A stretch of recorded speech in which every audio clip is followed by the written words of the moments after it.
Monetization. Thanks for watching, leave a comment down below. Okay, just kidding, not that they don't do that well at monetization. They are true whale hunters, they catch hundreds of Moby Dicks an hour.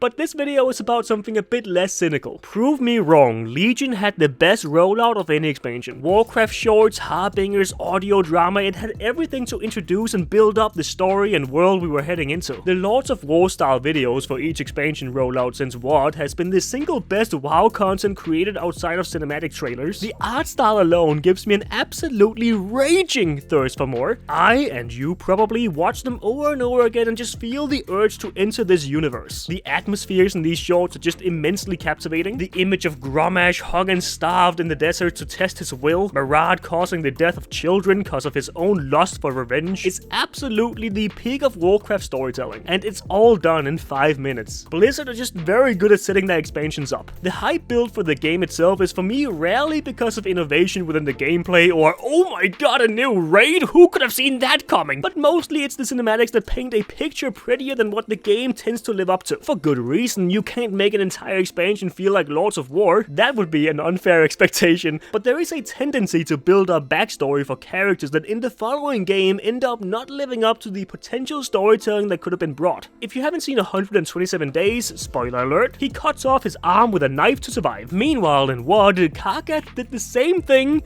with a goddamn rock, and that always stuck with me, just inspiring. The grind set that took him from random gladiator to armless warlord. Amazing stuff. But then in the expansion he's just gone basically instantly. After all that setup, he just died there as the first boss of the first raid, and that was that. The setup that Harbingers, Lords of War and Warbringers etc. brings to the table is like this drawing of a horse. That's Lords of War, this is the rest of the entire expansion. But that's just typical for a lot of WoW characters. See to Ashara, Nasoth, Argus, Marad, Grommash, Denathrius etc. For a lot of what feels like wasted potential, there could have been so much more than just active for one patch and it's out the back door. But anything can have a lot of potential. Can anything ever truly be deemed to have reached the heights that's possible for it? In WoW especially, there's so impossibly many characters that could carry the main storyline both antagonistically and protagonistically. Is it even fair to assume that they could all be fully realized in the limited on-screen resources every expansion has? And you know, the answer is probably not, but for me it's a case-by-case basis. Illidan could always be more, but they used him a lot in Legion, so I'm not left unsatisfied by his exit. But Nasoth could have been so much more with all the years of build up to him that his unfulfilled potential just shattered any enjoyment I got out of the few properties he ended up being in. A lot of characters, for either writing or limited time reasons, just get set up for more than they can handle. Amazingly, I think the Harbinger series is the only one that managed to not have a single character leave the screen having been wasted. Gul'dan, Illidan and Khadgar all got a ton of exposure throughout all of it, while the audio dramas just absolutely slapped. My god, the narration sprinkled with voice acting and sound effects painting the picture like you're right there with them. Gul'dan let his wondrous power slip from his grasp. Kil'jaeden seized it and sent it straight into the tomb. The walls glowed ever brighter, rivaling the midday sun.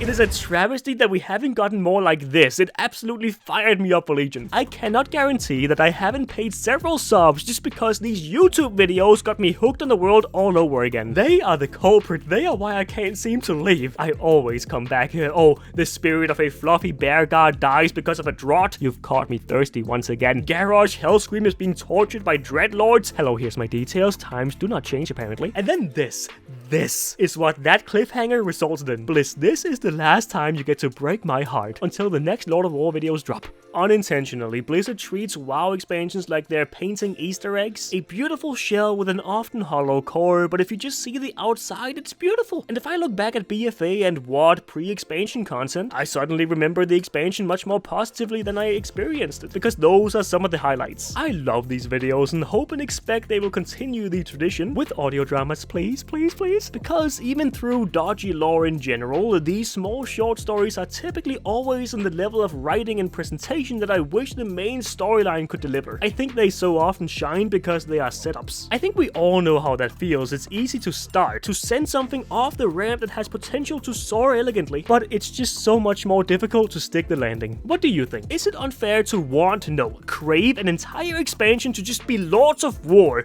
All of it. I want my character animated in 10 frames per minute, while Thrall voice actor Chris Metzen narrates my spontaneous 1 AM target dummy rotation practice. And I don't even raid. I'm sometimes live on Twitch, so come say hi sometime. I don't know, we can discuss whatever, you know. Yeah, that's it. See ya.